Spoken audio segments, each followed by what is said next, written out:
నమస్తే. ఇవాళ మన స్టూడియోలో ప్రముఖ ఆధ్యాత్మికవేత్త, జ్యోతిష్య వాస్తు పండితులు బ్రహ్మశ్రీ డాక్టర్ నాయకంటి మల్లికార్జున శర్మ గారు ఉన్నారు. మార్చి నెలలో మీనరాశి వారికి ఎలాంటి ఫలితాలు ఉండబోతున్నాయో గురుగారిని అడిగి తెలుసుకుందాం. గురుగారు నమస్కారం. నమస్కారం అండి. గురుగారు, మార్చి నెలలో మీనరాశి వారికి ఎలాంటి రిజల్ట్స్ ఉండబోతున్నాయి? తప్పకుండా అండి. ఓం శ్రీ గురుభ్యో నమః. మీనరాశి వాళ్ళకి గ్రహస్థితులు అంటే ముఖ్యంగా మార్చి నెలలో ఏ విధంగా ఉందో తెలుసుకునే ముందు ఏ గ్రహాలు ఏ రాశుల్లో ఉన్నాయో ముందుగా తెలుసుకుందాం. జనరల్గా వృషభ రాశిలో గురువు, మిథునంలో కుజుడు, కన్యలో కేతువు, కుంభంలో శని, మార్చి 29వ తారీఖు తర్వాత 29వ తారీఖు రాత్రి 9:44 శని కుంభం నుంచి మీనరాశిలో సంచారం చేయటం, మార్చిలో ప్రథమార్థంలో రవి కుంభంలో ఉండటం, ద్వితీయార్థంలోకి మీనరాశిలోకి వెళ్ళిపోవటం, రాహు బుధుడు శుక్రుడు మీనరాశిలో సంచారం చేస్తారు. ఇది గ్రహస్థితి. మీనరాశి వాళ్ళకి ఎలా ఉండబోతుంది? మీనరాశి వాళ్ళకి చక్కగా జన్మంలో శుక్రుడు యొక్క సంచారం వల్ల సుఖాన్ని, భోగాన్ని, సౌఖ్యాన్ని అనుభవించటం, ఆర్థిక పరంగా లావాదేవీల్లో అనుకూలంగా ఉండటం, ఫైనాన్షియల్ పరంగా గ్రోత్ ఉండటం, ఎకనామిక్ గ్రోత్ సాధించే అవకాశం ఎక్కువ ఉంటుంది, ఆకస్మికంగా ధనలాభం, వివాహ సంబంధించిన విషయాల్లో అనుకూలంగా ఉండటం, దాంతోపాటు ఉన్నతమైన అభిప్రాయాలు, అలానే వివాహ సంబంధాలు కలిసి వచ్చే అవకాశం ఉండటం, విందులు వినోదాలు, ధార్మిక కార్యక్రమాల్లో పాల్గొనే అవకాశాలు ఉంటాయి, యజ్ఞయాగాది క్రతువుల్లో కూడా పాల్గొనే అవకాశాలు ఎక్కువగా ఉంటాయి. అంటే మంచి వాహనాలు కొనుగోలు చేయటం, అలానే భోగాన్ని సుఖాన్ని అనుభవించటం, డబ్బు పరంగా ఆర్థిక పరంగా వాళ్ళ యొక్క లక్ష్యాన్ని ఛేదించే అవకాశం ఎక్కువ ఉండటం, వాళ్ళ యొక్క ఎయిమ్, యాంబిషన్, కోరికలు తీరే అవకాశాలు ఎక్కువగా ఉంటాయి. ఇక తృతీయ స్థానంలో గురువు యొక్క సంచారం, తృతీయంలో గురువు మిశ్రమైన ఫలితాన్ని ఇస్తాడు. ఆర్థిక పరంగా లావాదేవీల విషయంలో అనుకూలంగా ఉంటాయి, అప్పులు తీర్చే అవకాశాలు ఎక్కువ ఉంటాయి. అంటే ఏదైతే క్రెడిట్స్ ఉంటాయో అలాంటివన్నీ కూడా తీర్చుకునే అవకాశాలు ఎక్కువగా ఉంటాయి. చతుర్థంలో కుజుడి యొక్క సంచారం వల్ల భూ సంబంధమైన వ్యవహారాలు కొనుగోలు చేసే వ్యక్తులు కొద్దిగా కొద్దిగా అప్రమత్తంగా ఉండటం మంచిది. అంటే మోసానికి గురి కాకుండా, అంటే చీటింగ్కి గురి కాకుండా వాళ్ళు ఏవైతే డాక్యుమెంట్స్ ఉంటాయో అవన్నిటిని కూడా బాగా పరిశీలన చేసి ముందుకు వెళ్ళాలి. అంటే అగ్రికల్చర్ ల్యాండ్ విషయంలో కానీ, ప్లేస్ స్థలాల విషయంలో కానీ, ఏదైతే మిగతా విషయాలు ఏదైతే ఉంటుందో వాటిల్లో మటుకు కొంత అప్రమత్తంగా ఉండాలి. ప్రతి విషయంలో కూడా కొంత ఆచితూచి అడుగు వేసి ముందుకెళ్ళటం అనేది చాలా ఇంపార్టెంట్. అంటే ఇవన్నీ కూడా రాజీ ధోరణుల్లో ఉండటం అనేది చాలా ఇంపార్టెంట్. అంటే చతుర్థ స్థానంలో కుజుడు యొక్క సంచారంలో వాహన ప్రమాదాలు జరగకుండా వాహనాల మీద వెళ్ళేటప్పుడు కూడా కొద్దిగా జాగ్రత్తగా ఉండటం ఇంపార్టెంట్. ఇలాంటి విషయాలను ప్రత్యేకంగా శ్రద్ధ పెట్టి ముందుకెళ్ళటం అనేది చాలా ఇంపార్టెంట్. భూ సంబంధమైన వ్యవహారాలే కాకుండా వీళ్ళకి కొన్ని ఆటంకాలు కలగకుండా పనులలో కొంత శ్రద్ధ తీసుకోవాలి. అంటే కాలయాపన జరగటం, అంటే టైం వేస్ట్ జరిగే అవకాశాలు ఎక్కువ ఉంటాయి. అంటే ఒకరోజు చేసే పని రెండో రోజు సహజంగా జరుగుతుంది, కానీ బట్ చాలా రోజుల్లో, హౌ మెనీ డేస్, చాలా రోజుల్లో కూడా మనకు జరిగే అవకాశం ఎక్కువ ఉంది. కాబట్టి దాన్ని ఎక్కడైతే ఓవర్కమ్ చేసుకోవాలో అక్కడ చేసుకొని ముందుకెళ్ళటం అనేది చాలా మోస్ట్ ఇంపార్టెంట్. అలానే వీళ్ళకి జన్మంలో రాహు యొక్క ఫలితం వల్ల శరీరంలో రుగ్మతలు జరగకుండా చూసుకోవాలి. అంటే ఆరోగ్యపరంగా, అంటే లాంగ్ రన్లో డిసీజెస్ ఉంటాయి, దీర్ఘకాలిక వ్యాధులు అంటారు. దీర్ఘకాలిక వ్యాధులు అంటే బీపీ, షుగరు, కొలెస్ట్రాల్, ఆస్తమా, ఇలాంటివి ఏదైతే డిసీజెస్ ఉంటాయో దాన్ని కొంత మనం కేర్గా ఉండటం ఇంపార్టెంట్. దానితో పాటు వాళ్ళకి జన్మంలో రవి ఉన్నాడు. జన్మంలో రవి మంచివాడు. ఎంత ఆరోగ్యపరంగా ప్రాబ్లమాటిక్ వచ్చినా లైఫ్ స్పాన్ విషయంలో ప్రాబ్లమాటిక్ లేదు. ఇక్కడ ఆయు ప్రమాణ విషయంలో ఎలాంటి ప్రాబ్లమ్స్ రావు. అంటే ఆందోళన చెందాల్సిన అవసరం లేదు.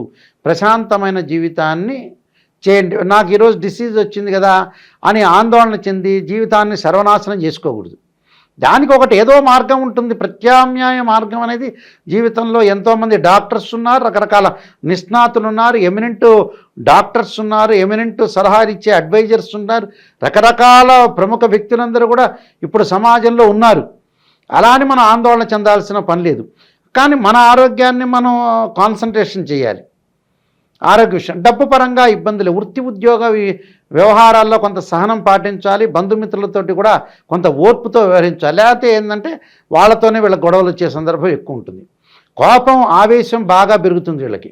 ఆ కోపాన్ని, ఆవేశాన్ని కొంత తగ్గించుకోవాలి. కొంత దుఃఖం లేకుండా చూసుకొని డెవలప్మెంట్ మార్గానికి ఒక రోడ్ మ్యాప్ అనేది క్రియేట్ చేసుకొని ముందుకు వెళ్ళటమే మనోధైర్యమే లక్ష్యం. మనోధైర్యంతో విజయం సాధించే మనం ముందుకు వెళ్ళాలి. ఎలా సాధించలేము అనే ఒక ఇంటెంట్ తోటి మనం వెళ్ళటం అనేది చాలా ఇంపార్టెంట్ ఇక్కడ.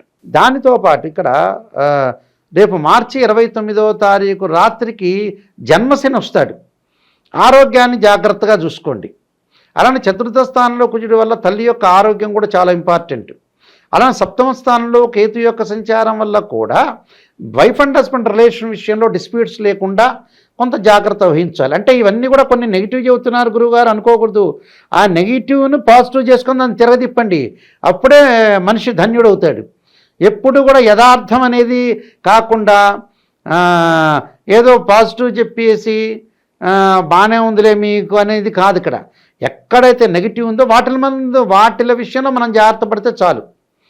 అప్పుడు దాన్ని మనం పాజిటివ్ అయిపోయినట్టే. అంటే ఇలాంటి విషయాల్లో మనం శ్రద్ధ పెట్టి ముందుకు వెళ్ళాలి.